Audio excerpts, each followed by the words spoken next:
All right, this is about drawing particular diagrams of electrochemical cells. And particular diagrams are like the molecular view.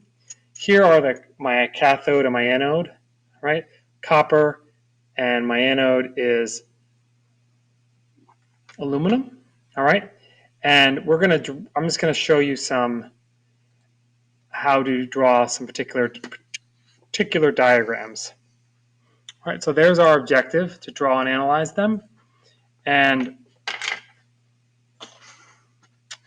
so here's what the cell looks like, all right?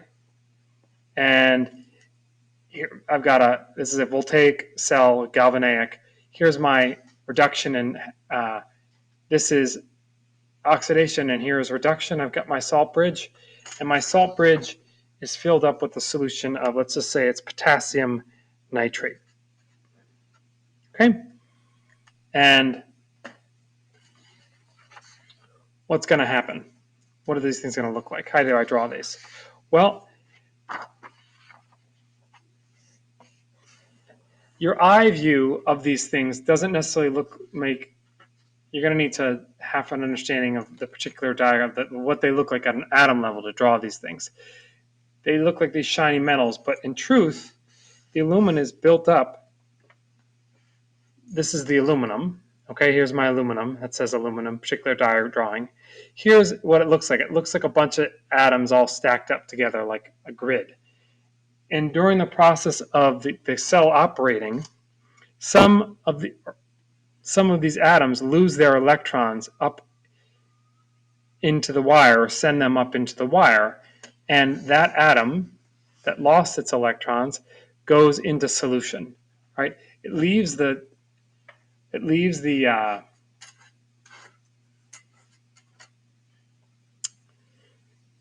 electrode and enters solution like that. So that's how you would draw it.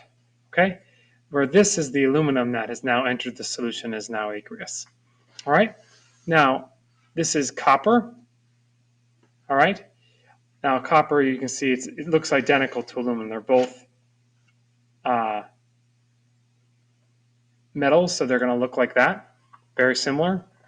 Copper would probably be bigger, but now what happens here is one of the elements that's being reduced, it's gaining electrons that the aluminum sent up the wire. These electrons come back down the wire into the sample, and then this thing comes in and grabs it and then deposits itself onto the electrode. All right?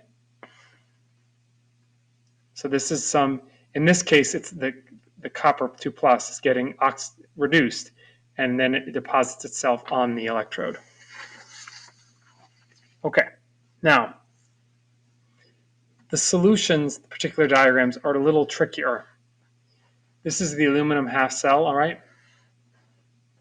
Now, before anything happens,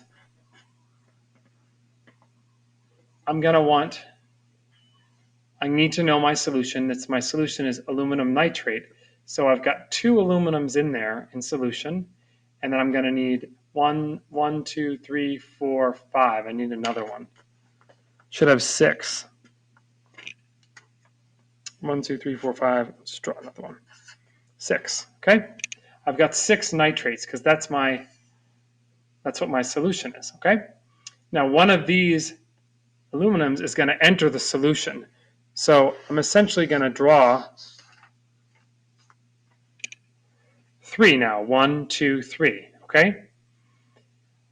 Now, and I've got 6 positives. The problem here is I've got an imbalance of charge.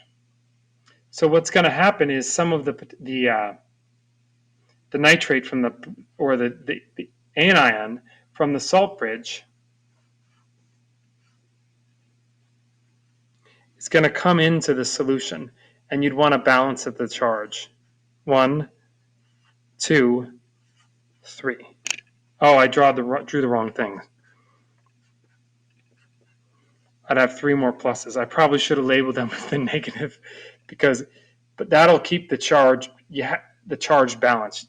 When an anion or a cation leaves the solution, you have to counteract it and balance it out. All right?